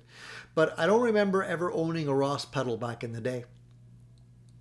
So they're bringing them back apparently, and what they're doing is they're kind of launching the brand. So if you guys liked Ross pedals in the day, you have an opportunity to rebuy them now. I think they're made to spec, to original specs. They look the same. And I think they just added one specific one that didn't originally belong in the line. That's the fuzz pedal. Other than that, I think they're relaunching all of the original Ross pedals. So it's going to be interesting, but I've never tried one. So give me your feedback on that. Let me know. Do you guys think it's going to be a successful relaunch? Are we going to see more of these Ross pedals? What do you guys think? But I've heard of the Ross pedals. I've seen advertisements for them back in the day, but I've never actually owned one. And looking at them today, they're quite big. The boxes are quite big. I prefer smaller boxes if possible. So I don't know if I'd go out and grab one, but it'd be interesting to hear what you guys think. I think a lot of the older guys heard of the Ross pedals. Maybe Vox, you might be too young to remember. I don't know. I remember guitar magazines with the Ross pedals in there. Alex says, had many of them. They were cool. The compressor is one that holds value, but you're better off buying a Boss or MXR. Why do you say you're better off buying a Boss or MXRs? Because they sound better or because they're made better?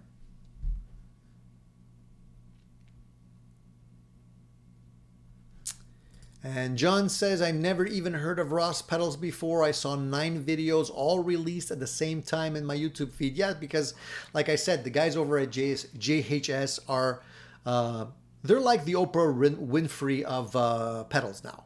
You know, like when Josh mentioned that the, what was it, the Bad Monkey or something like that sounded great.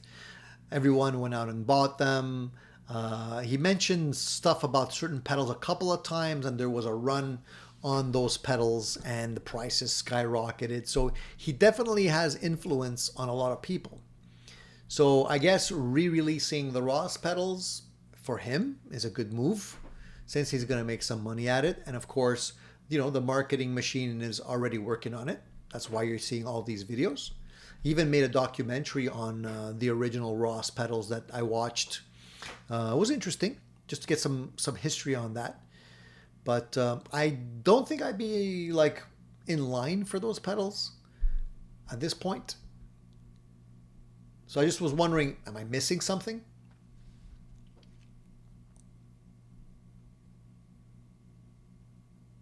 Yeah, the Keeley started with a Ross compressor clone. That's the one I have. But it's not necessarily a clone, like a one-to-one clone. They actually added some features and functions to it, which the original didn't have. So I know what you're talking about. And Quicksilver says, I guess the Boss or MXR is way cheaper after the G.A.S price treatment that pedals get. That's true, right? So you're looking at the original, getting a clone of the original Ross. Obviously, they're going to be more expensive. I don't know about the Keeley compressor being an industry standard, but it definitely sounds good. That's why I bought it.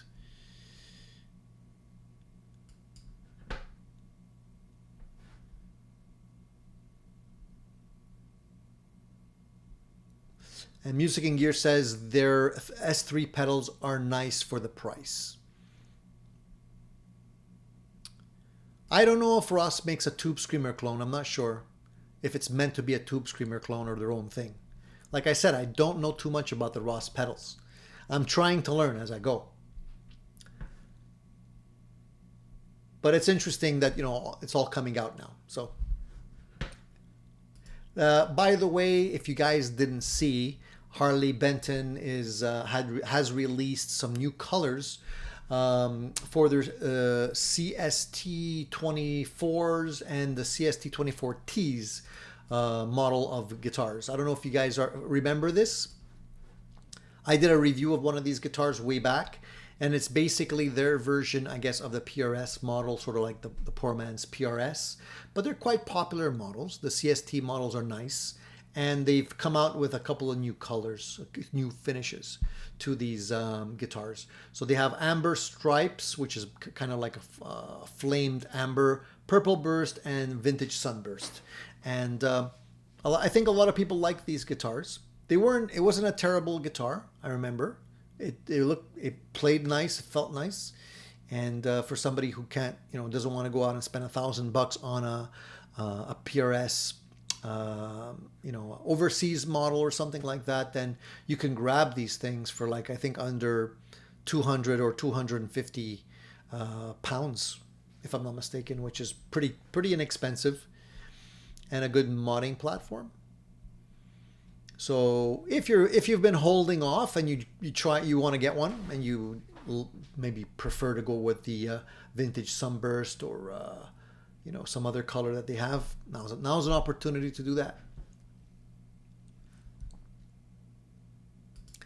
Paul says, I'm old enough to have sold Ross pedals.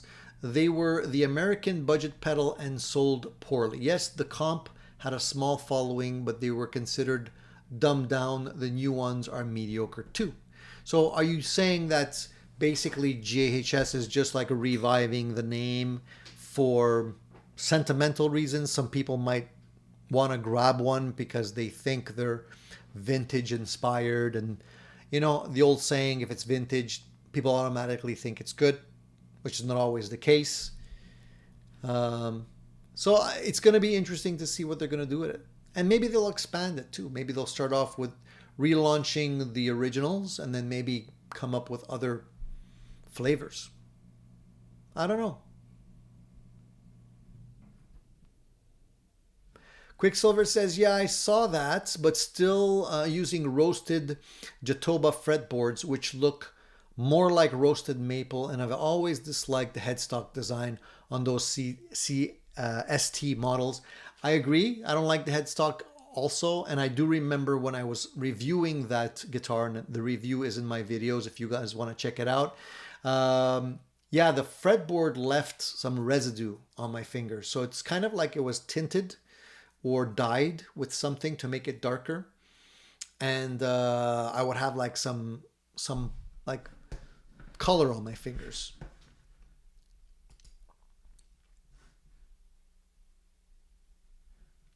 Thank you, Music and Gear. Thank you for that. He says, I love this show for just this. Great fun on Sunday. Thanks, Tony, for the forum. Hey, man, it's my pleasure. I look forward to it too, man. You guys help make it possible. So a big thank you goes out to everybody that tunes in here every Sunday.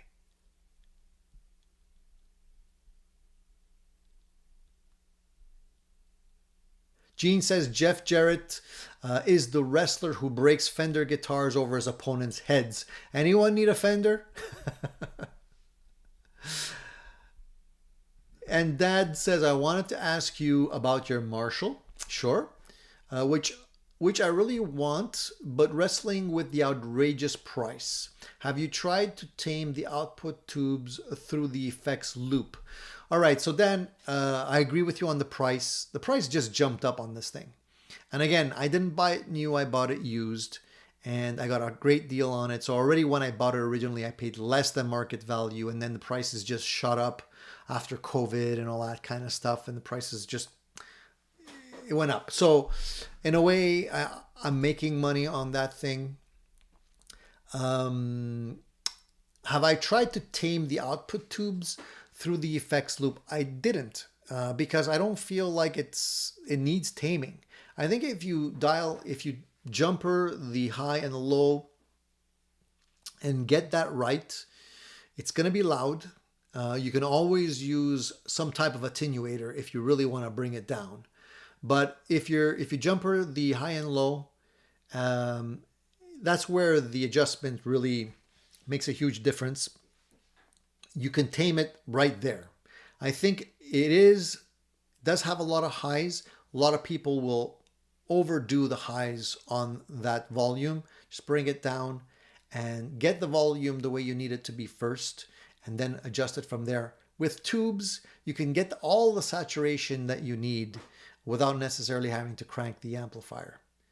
But I did a review on that amplifier where I was playing the amp cranked, and you can see it in my videos. And I don't think it sounds that overly like harsh or aggressive.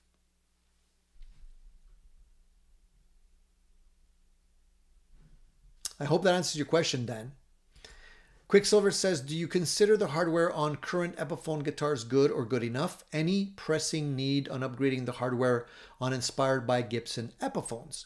I don't think that you really have to go crazy, like upgrading stuff right out of the gate. I don't think so. Like, I would wait for something to fail before I actually upgrade anything. The tuners seem good enough, bridge, all the hardware. Like, I don't see any immediate red flags in terms of the hardware. So I would just play the guitar, and then eventually, if it comes time where, I don't know, a tuner fails or something like that, yeah, upgrade it. You can always upgrade it with something better. But for the time being, I don't think you need to. I think you're just wasting money at this point. just let it go. And that's the same strategy I use for most of my guitars. I won't necessarily upgrade something unless it's critical. Like if I'm swapping out a nut for a bone nut, it's because the current nut had issues with tuning or was poorly cut. So if I'm going to go out and upgrade that, I might as well upgrade it with something like a bone nut, or a graphite nut or whatever.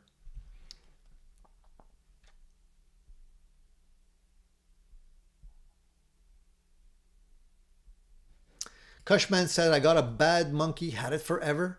I used to have one, and then I sold it. I didn't think it was and again, no offense, Cushman, but with all the hype that came out from that G.A.S video, you would think it's like the next clone, which I didn't feel it was, but it wasn't a bad pedal, but there definitely was a lot of hoopla around that pedal. Alex says, Tony, love this show. Sunday mornings are perfect. Everybody give this guy a like. Thank you, man. Thank you, Alex. I appreciate it. EF says, I definitely replaced the bridge and tailpiece. Goto has replacements for cheap that are awesome. Again, if there's an issue, yeah, go ahead and do it.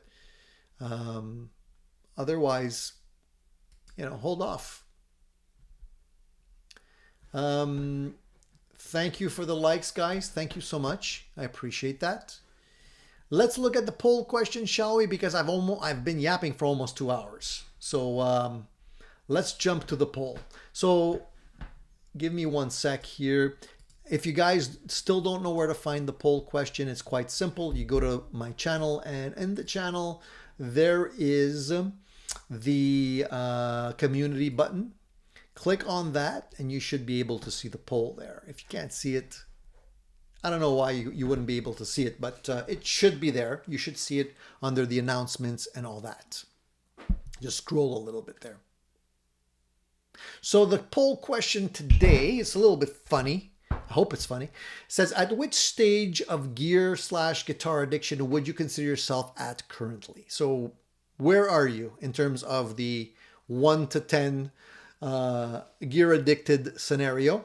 And I had a little bit of fun with it, just making the answers a little bit, funny.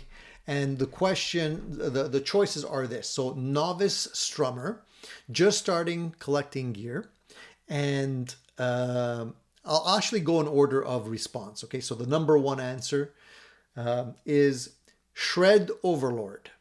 So I have a guitar mountain in my man cave. 54% of you said that's you, or you identify with that level of guitar addiction, which is actually surprising. I didn't think 54% of you would be that gear addicted, but apparently you are. So to me, that's great news, because I think I'm in the same scenario and I didn't actually cast my vote in there yet. So the second answer is novice strummer, just starting collecting gear. 20% of you. So a lot of you are just starting your gear collection, acquisition, whatever you want to call it, addiction. So that's nice, because basically there's going to be more to come for sure. I'm sure you guys are just, when somebody says I'm starting off, it usually continues for quite a while. So that's 20% of you. Next answer is pedal Padawan, acquiring pedals like they're Pokemon. And 14% of you are collecting pedals like there's no tomorrow. And I'm probably one of them. I know I have way than I actually use. So 14%, I can relate to that. Then we have the amp aficionado, have more amps than I have friends. I think I kind of also fall into that category. I'm getting better, but I think I still have too many amps. So 9% of you are amp aficionados, and only 4% of you are string sorcerers. Strings, picks, and other gadgets. So if you go with the least expensive items when you go into the guitar shop, if you just walk out of there with some picks, maybe a tuner, a jack, a lead, things like that, you're getting off quite easy. So 4% of you will walk out of the store with maybe just a pack of strings or something like that, which is good because you're saving money. So that's quite eye-opening in terms of the people that we have tuning in here. And there was a couple of comments, so I'm going to read the comments to you. And so somebody says, I think you should add regretted buying so much stuff, sold everything, and now starting again. I've actually come pretty close to that point. Not yet, but let's just say I was thinking about it at certain points in my life, but I haven't hit that yet. But I agree, that should definitely be up there. And Gene says, I started on drums. My parents would have had me committed if I tried collecting every drum set. I have 12.5 guitars. So I don't know where the 0.5 comes in, unless he's pulled up a Pete Townsend on one of his guitars for whatever reason. But that's cool. And Barbara Papp says, with over 30 new mint guitars to choose from, I only play a few of them, which is quite understandable.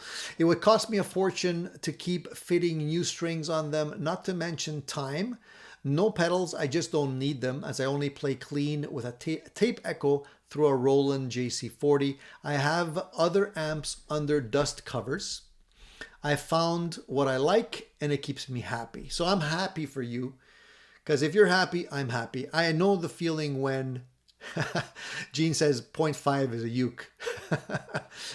I'm happy for you, because when you're happy, it means, you know, you're getting the most out of the gear that you have, and you're in that happy place. And I felt that before, and unfortunately it doesn't last a long time, but I've been there, so I know how that feels, and I could relate. And then somebody says we should also have an option for started building them. So I'm definitely also at the stage where I'm building them. And Mazzetti was asking, is 10 a mountain? I think 10 is a pretty nice hill. I wouldn't say a mountain, but it's getting there. You're on the right track. So thank you for everybody that's participated in this week's poll question. I hope you guys got a chuckle out of that one. Mark says, I used to have like 25 guitars. I have like 7 electrics, 4 acoustics, and a bass now, which is that's a nice collection. It's a nice number. Vox says, I have more amps than friends, but friends list is like a Doc Holidays. Okay. And Judge Be Too Good says, buy the best, buy once, no regret. But what is the best? That's the thing. We don't know. You don't know till you try. That's the thing. Jerry says, was there one wife that was better than the others? Eddie, I don't know what that question means. Sorry, I'm not following. Oh, one thing I wanted to talk about, guys, before I forget, you guys remember I did this video, a quick video on this little device. This is a little device made by a company that is called naudio.net, n-audio.net. And it's basically a little guitar pickup phase tester, right? So you basically take this and then plug it into your guitar with a jack and strum, and the lights go on, and it tells you the phase of your pickups, just to make sure that your pickups are not out of phase. Well, I was talking to the gentleman who created this and sells this, and I said it would be great if you had a connector, so that when we have the pickups out of the guitar, we can actually see what the phase is like when we're working on a guitar. And so he's actually obliged. And now you can get this little adapter cable. Whoop, almost dropped it. Little adapter cable that plugs in like that, right? The light turns on when you plug it in with the alligator clips. So you can actually just clip these to the pickup leads, and you can test the phase of your pickups while you're working inside your guitar, which is quite convenient. So if you're looking at expanding on this, maybe you picked one up, this option is now available. So I just figured I would let you know about that, just in case you're interested. And I think that's about it, guys. For those of you who have done the super chats here today. If you want to receive an Addicted to Gear sticker like this guy here, I'm more than happy to send that to you just because you did a super chat. So if you want it, just send me a message on my email with your mailing address and I'll get one out to you as a thank you. And you can put it on your guitar. Don't put it on your guitar. Maybe a guitar case or something like that, you know. Yeah, that's it. I think we're good. Now we're just comparing, seeing who has the most guitars. John says he's got 54-ish Telecaster copies, classicals, you name it, no basses. Alex says I have 40 guitars, 40. 7 tube amps and mini pedals. And John says I'd like to be down to 4 acoustics and like 8 electrics. That would be ideal. So John's not actually telling us how many he actually has. Well, he has 54. 54 is a nice number, John. So how about this, Johnny? You want to get rid of them and go down to that number? Just ship them over to me. I'll take care of them. I'll make sure I can dispose of them properly for you so that there's no issues there. Rex10 says, sorry I did not talk. I had to change and cut a nut brass while watching the show. I enjoyed Tony and you guys in your company. Rex, it's always great to know that there's guys like working on guitars while we're talking, and hopefully you're getting the good vibes. And I enjoy doing that too when I work on guitars. Jean-Pierre says, do you have an Addicted to Gear t-shirt, Tony? I sure do. Yeah. I have one personally, and you can buy one in the links below my videos.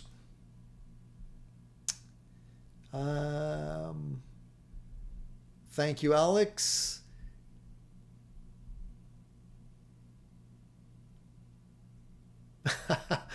And Judge Too Good says, what's the best? If you see a blue-eyed blonde with 36 triple Ds and a great body and still wonder what's the best, you need help. That doesn't mean that there can't be something a little better. You never know. That's the whole point of being gear addicted. You're never done. Thank you, Music and Gear. Thank you for the great hang. And the Nye wants to know if I've ever seen any used PRS Silver Sky SE coming up for sale in Montreal. The price point out west is about $1,000. I do.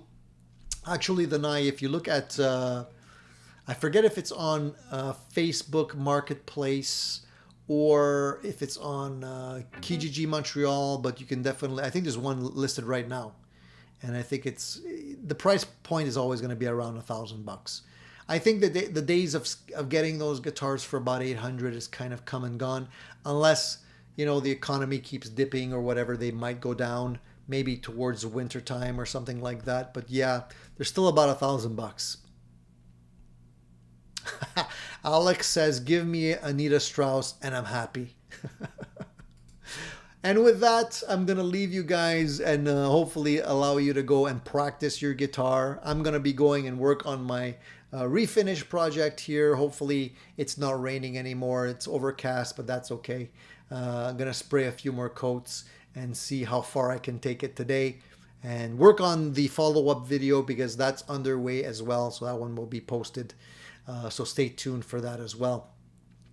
Thank you for making my Sunday enjoyable, guys. Thank you for hanging with me. And we went 2 hours, man. It's a long hang, but I enjoyed it. I hope you did.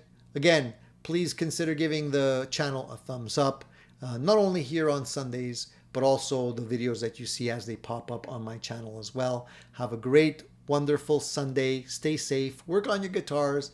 And don't forget to practice. Most important thing, practice makes perfect. And we'll be here again next Sunday for more chit chat and gear talk. Take care, guys.